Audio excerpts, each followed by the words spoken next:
Hello, my name's Andy, and I want to bring a message of hope in times of anxiety. These are difficult times. We've heard our Prime Minister say that some of our loved ones are going to die. We've seen the stats of how the virus has spread globally. We've seen pictures of planes grounded, and quite rightly, we have concerns about the health issues, about the economic impact, and people are asking, well, what does the future hold? Now, I don't want to be glib. I have one daughter working in a very busy hospital on a virus ward. I have another daughter who's pregnant. We have friends with serious health implications, and my father's in his 80s. So we know some of those concerns. But I think there's some things that we found very helpful coming out from this. The first is that life is precious, and we've seen and heard the messages that we want to protect life, and we want to particularly look out for the elderly and the vulnerable in our society, and that altruism has been good to see. Sometimes we've heard in our society people say that life is meaningless or that man is just a bit of slime on a planet. But we've come back to this realization that life is very precious and we need to look after it and protect it. That's the first thing. The second thing is we've had this message to self-isolate and to keep that social distancing.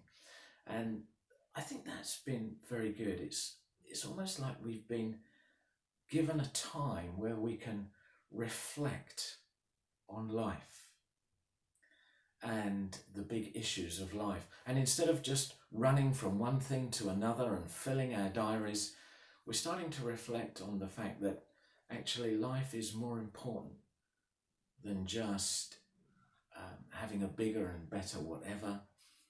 Life is more than just the abundance of things that we possess, but people matter. People matter more than things. And we can reflect on these things. The third thing is the number of people that have said how helpful this daily government briefing has been. I think it's the first time in my lifetime that I've known a government give us a daily briefing. And people are tuning into that, and because we want to know where we are in this situation. We want to know the guidelines that they're laying down for us and what we need to do so that we can work together to come through this situation. And that's been very helpful. The government have been issuing that. People have been looking at that, and we've got this message that we need to work together in this situation. Without that, probably people would go in different directions, wouldn't they? In one direction, there would be people in an absolute state of panic. In the opposite direction, there would be people who'd be saying, well, I'm all right, so it doesn't matter, let's just carry on as normal. But we've been through this briefing, we have been helped to work together towards a common goal. And that's been helpful. But I guess one of the questions we have that people are asking is this: where is God in all this? In this difficult time, where is God in this situation? Now, I think we have to be honest and we have to realize that, particularly in our part of the world, we have largely turned our backs on God. We've done life without Him. It's as though we've said, let's shove off. I'm just going to carry on in my own way. We've trampled His standards. Some have even rubbished His existence. We've ignored His commands. Now, I don't know if you've come across an author by the name of C.S. Lewis, but he wrote this: God whispers to us in our pleasures. He speaks to us in our conscience,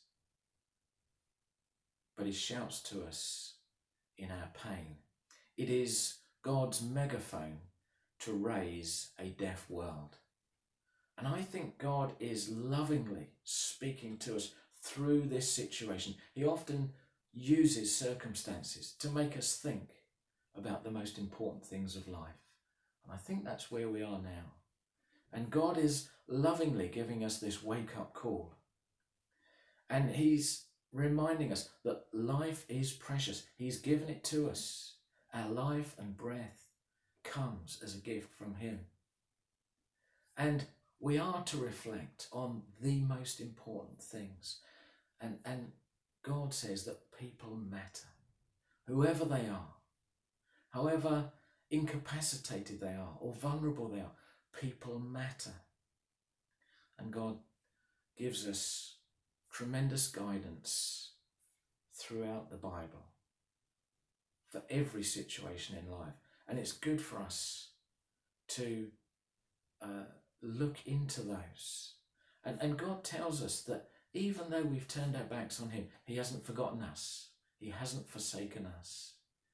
He hasn't stopped loving us. And you'll know that the greatest demonstration of love ever is when Jesus lovingly went to the cross and entered into that suffering and that pain on our behalf, dying that we might find forgiveness and peace with God, peace with our fellow man, and peace in our own hearts. And 3 days after Jesus died very publicly on the cross, he came back to life, and when he appeared to his followers, he said, "Fear not, fear not." And that's a tremendous word for us, that through faith in Jesus, we can know God's peace in troubled times. And we can know that forgiveness that he offers. And we can know peace with our fellow man. We can know peace within ourselves. And I would encourage you to look at what God says about these things and to investigate them for yourself and to find God's hope and God's peace in these times of anxiety. May God bless you.